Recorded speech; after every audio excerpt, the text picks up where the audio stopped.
Bismillahirrahmanirrahim. Alhamdulillahillazi an'amana bi ni'matil imani wal Islam. Wa nusalli wa nusallimu ala khairil anam sayyidina Muhammadin wa ala alihi washabihi ajmain amma ba'du.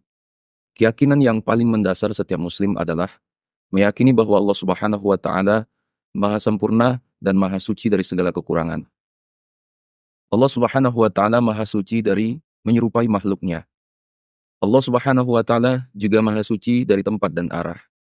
Allah Subhanahu wa taala ada tanpa tempat. Demikian keyakinan yang paling mendasar setiap muslim ahlus sunnah wal jamaah. Dalam ilmu akidah atau teologi, keyakinan semacam ini dibahasakan bahwa Allah Subhanahu wa taala memiliki sifat mukhalafatul lil hawadisi, yaitu Allah Subhanahu wa taala wajib tidak menyerupai makhluknya. Ada sebuah dialog yang unik antara seorang muslim sunni yang meyakini Allah Subhanahu wa taala ada tanpa tempat dengan seorang Wahabi yang berkeyakinan bahwa Allah Subhanahu wa taala bertempat. Wahabi berkata, kamu ada pada suatu tempat, aku ada pada suatu tempat. Berarti setiap sesuatu yang ada pasti ada tempatnya. Kalau kamu berkata Allah ada tanpa tempat, berarti kamu berpendapat Allah tidak ada. Sunni menjawab, sekarang saya akan bertanya kepada Anda. Bukankah Allah telah ada tanpa tempat sebelum diciptakannya tempat? Wahabi menjawab, betul. Allah ada tanpa tempat sebelum terciptanya tempat. Sunni berkata, kalau memang wujudnya Allah tanpa tempat sebelum terciptanya tempat, itu rasional. Berarti rasional pula dikatakan Allah ada tanpa tempat setelah terciptanya tempat. Mengatakan Allah ada tanpa tempat tidak berarti menafikan wujudnya Allah. Wahabi berkata, bagaimana seandainya saya berkata, Allah telah bertempat sebelum terciptanya tempat? Sunni menjawab, pernyataan Anda mengandung dua kemungkinan. Pertama, Anda mengatakan bahwa tempat itu bersifat azali, tidak ada permulaannya. Keberadaannya bersama wujudnya Allah dan bukan termasuk makhluk Allah. Demikian ini berarti Anda mendustakan firman Allah Subhanahu wa taala, Allahu khaliqu kulli syai'in. Allah lah pencipta segala sesuatu. Kemungkinan kedua, Anda berpendapat bahwa Allah itu baru, yakni wujudnya Allah terjadi setelah adanya tempat. Dengan demikian berarti Anda mendustakan firman Allah Subhanahu wa taala, Huwal awwalu wal akhiru. Dialah Allah yang maha awal, wujudnya tanpa permulaan, dan yang maha akhir, wujudnya tanpa akhir. Dalam Quran surah Al-Hadid ayat 3. Demikianlah dialog seorang muslim sunni dengan orang Wahabi. Pada dasarnya, pendapat Wahabi yang meyakini bahwa wujudnya Allah Subhanahu wa taala ada dengan tempat dapat menjerumuskan seseorang keluar dari keyakinan yang paling mendasar setiap muslim, yaitu Allah Subhanahu wa taala Maha suci dari segala kekurangan. Tidak jarang kaum Wahabi menggunakan ayat-ayat Al-Quran untuk membenarkan keyakinan mereka bahwa Allah Subhanahu wa taala bertempat di langit. Akan tetapi, dalil-dalil mereka dapat dengan mudah dipatahkan dengan ayat-ayat Al-Quran yang sama. Azabi semua dimuliakan Allah Subhanahu wa taala. Al-Hafiz Al-Imam Ahmad bin Muhammad bin Siddiq Al-Ghumari Al-Hasani adalah ulama ahli hadis yang terakhir menyandang gelar Al-Hafiz, gelar kesarjanaan tertinggi dalam bidang ilmu hadis. Beliau memiliki kisah perdebatan yang sangat menarik dengan kaum Wahabi. Dalam kitabnya Ju'nan Al-Atar, sebuah autobiografi yang menceritakan perjalanan hidupnya, ya. Beliau mencatat kisah berikut ini. Pada tahun 1356 Hijriah, ketika saya menunaikan ibadah haji, saya berkumpul dengan 3 orang ulama Wahabi di rumah Syekh Abdullah Shani, ya, di Mekah, yang juga ulama Wahabi dari Najd. Dalam pembicaraan itu, mereka menampilkan seolah-olah mereka ahli hadis. Amaliyahnya sesuai dengan hadis dan anti taklid. Tanpa terasa, pembicaraan pun masuk pada soal penetapan ketinggian tempat Allah Subhanahu wa taala dan bahwa Allah Subhanahu wa taala itu ada di atas arsy sesuai dengan ideologi Wahabi.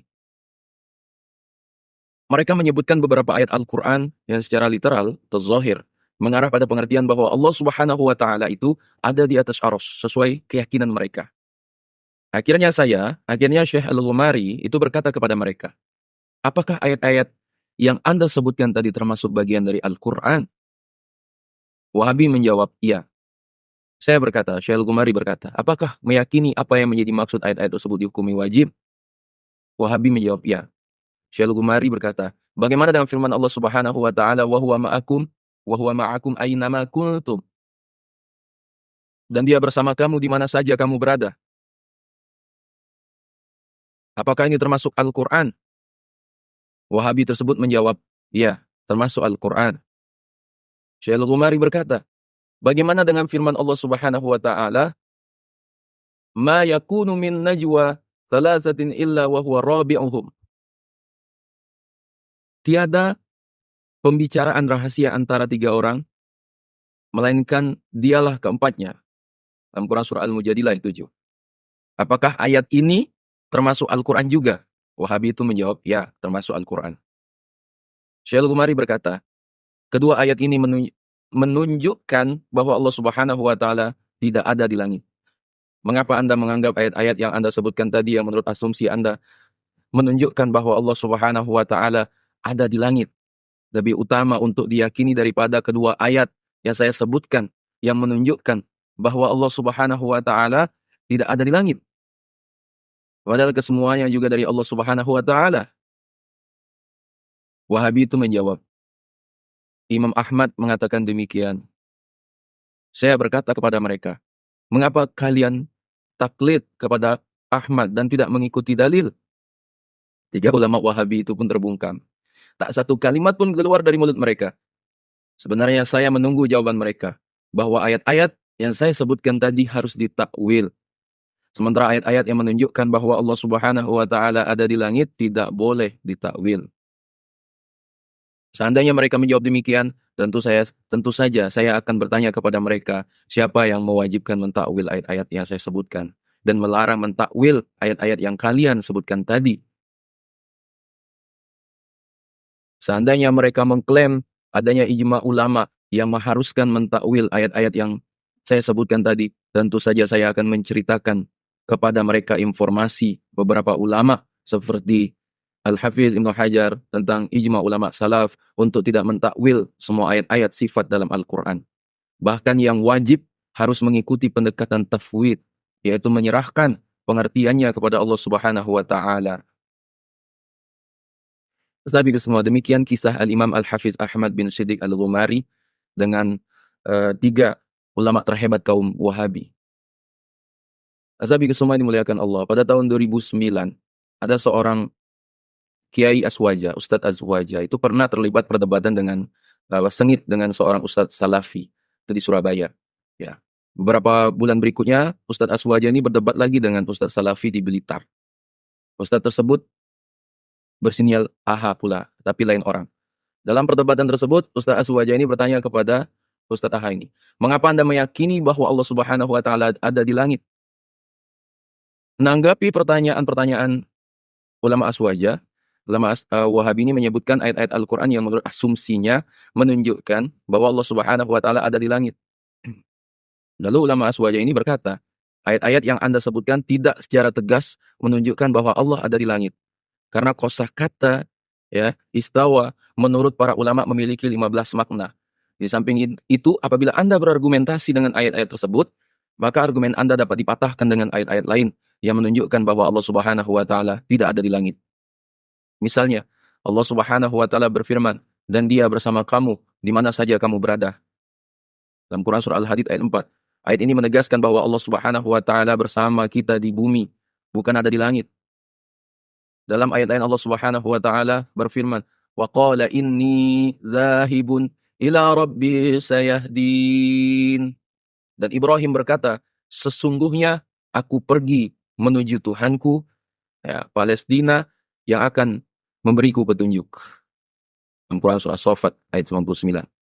Dalam ayat ini Nabi Ibrahim alaihissalam berkata akan pergi menuju Tuhannya. Padahal Nabi Ibrahim alaihissalam pergi ke Palestina. Dengan demikian, secara literal, ayat ini menunjukkan bahwa Allah Subhanahu wa taala bukan ada di langit, tetapi ada di Palestina. Setelah Ustadz Aswaja berkata demikian, Ustadz Wahabi ini tidak mampu menjawab, ya, akan tetapi mengajukan dalil lain dan berkata, keyakinan bahwa Allah Subhanahu wa taala ada di langit telah dijelaskan oleh Rasulullah Shallallahu alaihi wasallam. Ya. Dalam hadis sahih, qala Rasulullah sallallahu alaihi wasallam lil jariyatis sauda, "Aina Allah?" Qalat, "Fis sama." Qala, "Man ana?" Qalat, "Rasulullah." Qala, "A'tiqha fa innaha mu'minatun." Rawahu Muslim. Rasulullah SAW bertanya, ya, kepada seorang budak perempuan yang berkulit hitam, "Allah ada di mana?" Lalu budak itu menjawab, "Allah ada di langit." Nabi SAW bertanya, "Saya siapa?" "Saya siapa?" Ia menjawab, "Engkau Rasulullah." Lalu Nabi SAW berkata kepada majikan budak itu, "Merdekakanlah budak ini, karena ia seorang budak yang mukmin." Hadis riwayat Muslim, Imam Muslim. Setelah ulama Wahabi ini berkata demikian, Ustaz Wajah menjawab begini, ada 3 tinjauan berkaitan dengan hadis yang Anda sebutkan. Pertama, dari aspek kritisisme ilmu hadis, naqd al-hadis. Hadis yang Anda sebutkan, menurut para ulama tergolong hadis mudarrib. Hadis yang simpang siur periwayatannya, sehingga kedudukannya menjadi lemah dan tidak dapat dijadikan hujjah.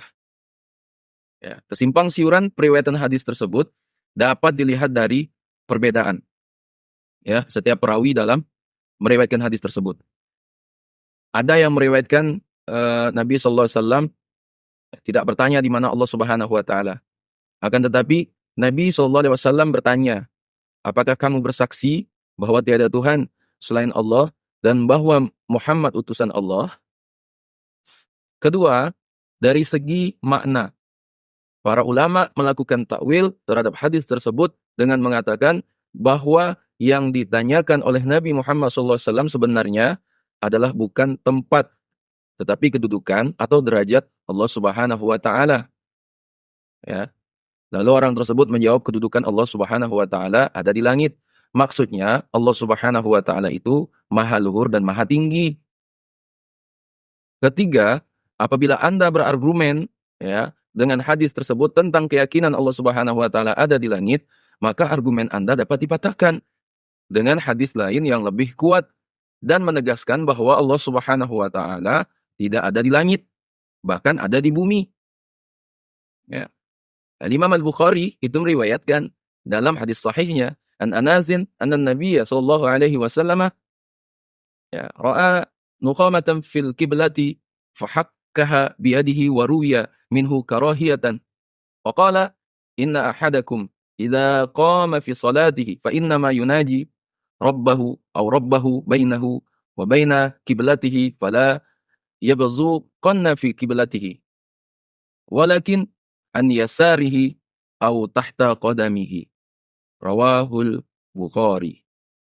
Anas bin Malik radhiyallahu an berkata bahwa Nabi sallallahu alaihi wasallam melihat dahak di arah kiblat. Lalu beliau menggosokkan dengan tangannya dan beliau kelihatannya tidak menyukai hal itu. Lalu beliau bersabda, sesungguhnya apabila salah seorang kalian berdiri dalam sholat, maka ia sesungguhnya berbincang-bincang dengan Tuhannya, atau Tuhannya ada di antara dirinya dan kiblatnya. Oleh karena itu janganlah ia meludah ke arah kiblatnya, akan tetapi meludahlah ke arah kiri atau di bawah telapak kakinya. Hadis riwayat Imam Bukhari. Hadis ini menegaskan bahwa Allah Subhanahu Wa Taala ada di depan orang yang sedang sholat, bukan ada di langit. Hadis ini jelas lebih kuat dari hadis riwayat Muslim, karena hadis ini riwayat Imam Al-Bukhari. Setelah Ustadz Aswaja ini menjawab demikian, Ustadz Wahabi juga tidak mampu menanggapi jawaban Ustadz Aswaja ini. Sepertinya dia merasa kewalahan dan tidak mampu menjawab. Ia justru mengajukan dalil lain dengan berkata, keyakinan bahwa Allah ada di langit itu ijma' ulama salaf. Lalu ulama Aswaja ini menjawab, tadi Anda mengatakan bahwa dalil keyakinan Allah ada di langit adalah ayat Al-Quran. Kemudian setelah argumen Anda kami patahkan, Anda berargumen dengan hadis. Lalu setelah argumen Anda kami patahkan lagi, Anda sekarang berdalil dengan ijma'. Padahal ijma' ulama salaf sejak generasi sahabat justru meyakini Allah Subhanahu Wa Taala tidak bertempat.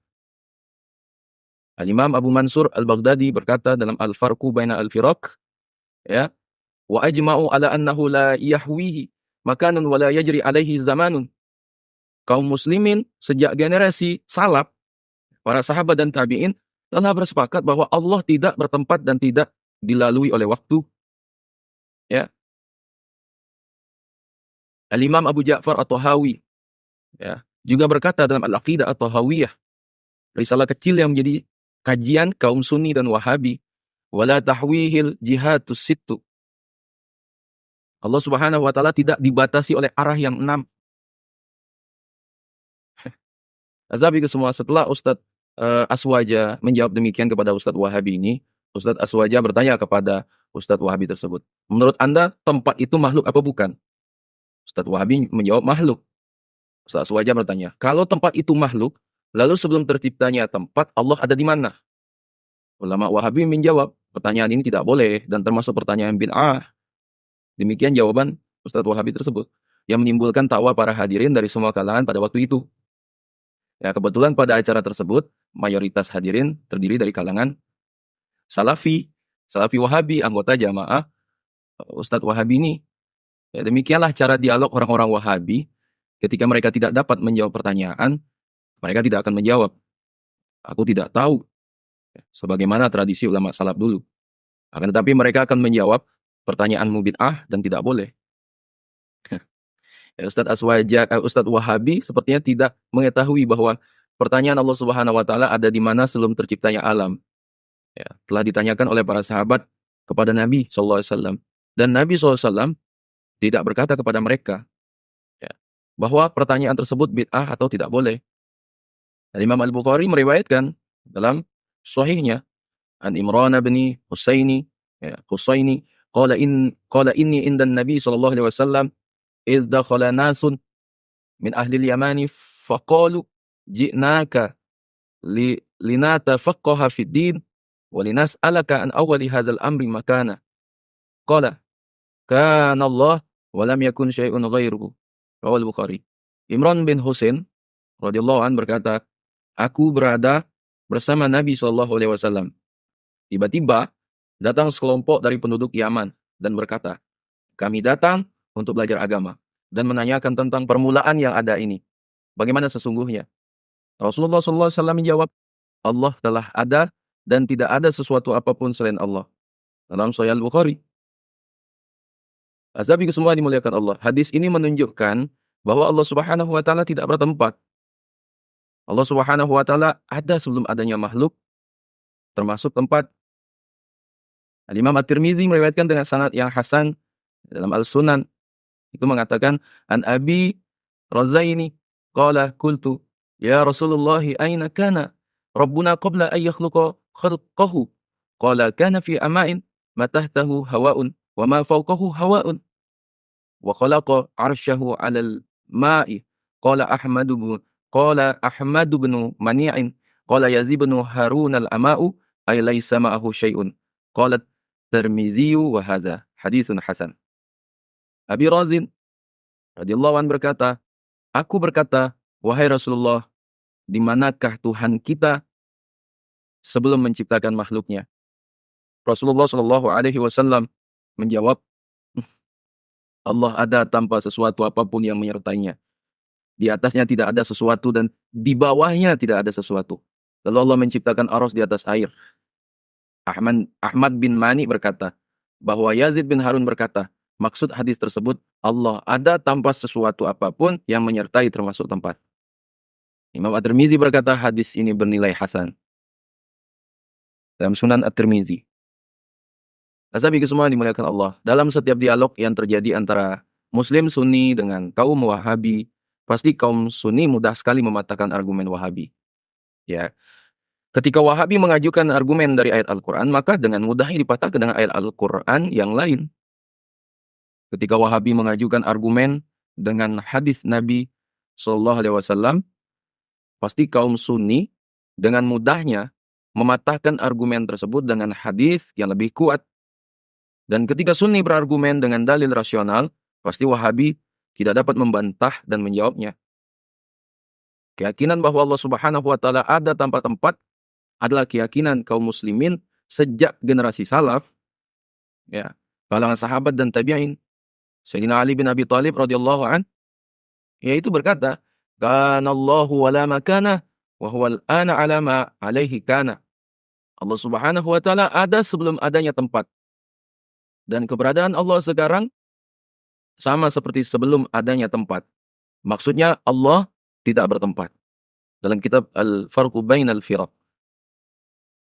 Azabiku semua dimuliakan Allah Subhanahu wa taala. Ketika orang-orang Wahabi memasuki Hijaz dan membantai kaum muslimin dengan alasan bahwa mereka telah syirik, ya.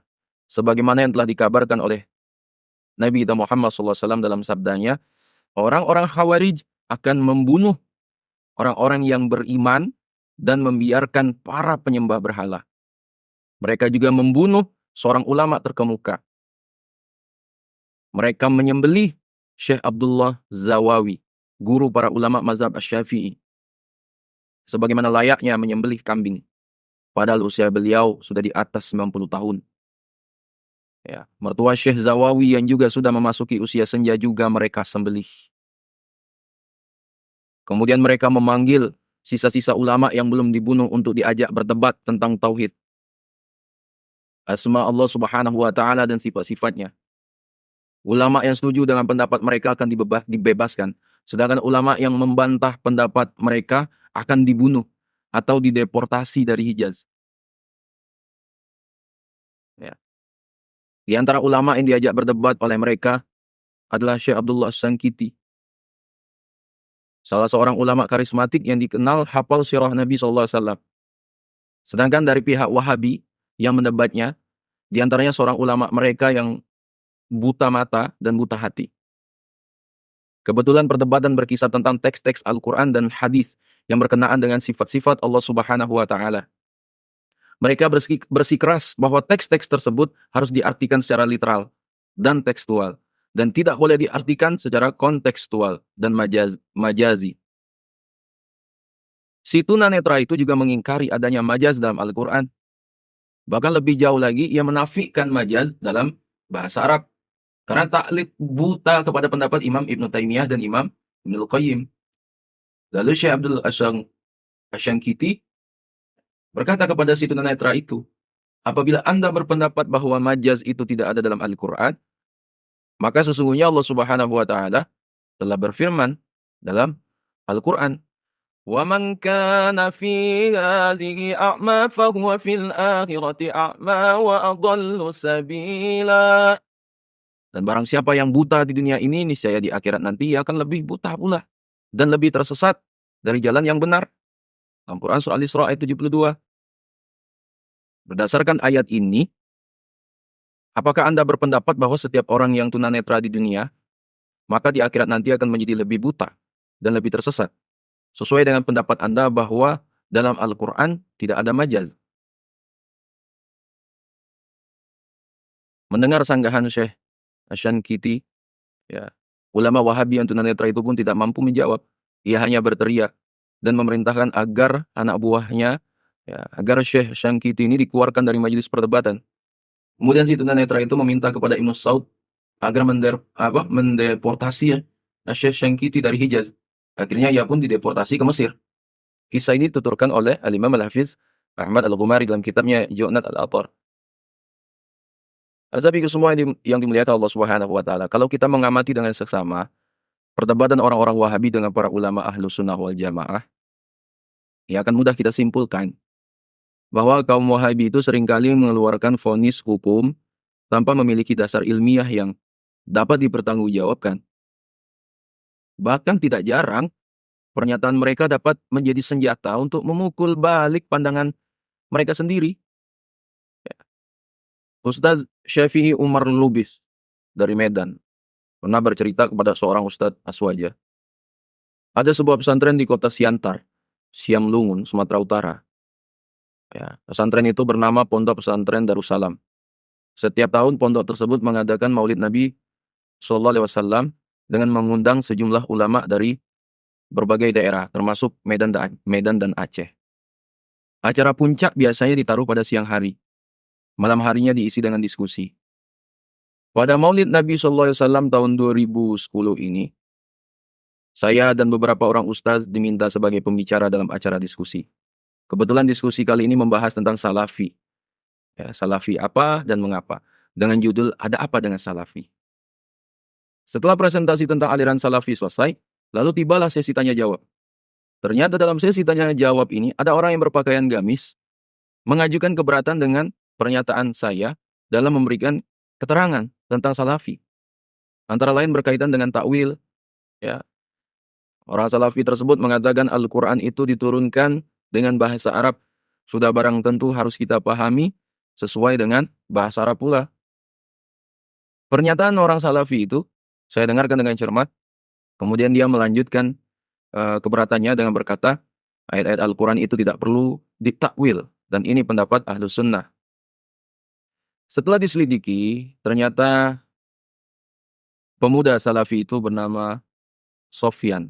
Ia berprofesi sebagai guru di lembaga Sunnah, sebuah lembaga pendidikan orang-orang Wahabi atau Salafi.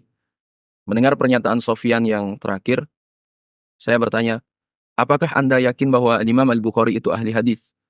Sofyan menjawab, ya, tidak diragukan lagi, beliau seorang ahli hadis. Saya bertanya, apakah Al-Bukhari penganut paham Ahlus Sunnah wal Jamaah? Sofyan menjawab, ya. Saya berkata, apakah Al-Albani seorang ahli hadis? Sofyan berkata, ya. Dengan karya-karya yang sangat banyak dalam bidang hadis membuktikan bahwa beliau juga ahli hadis.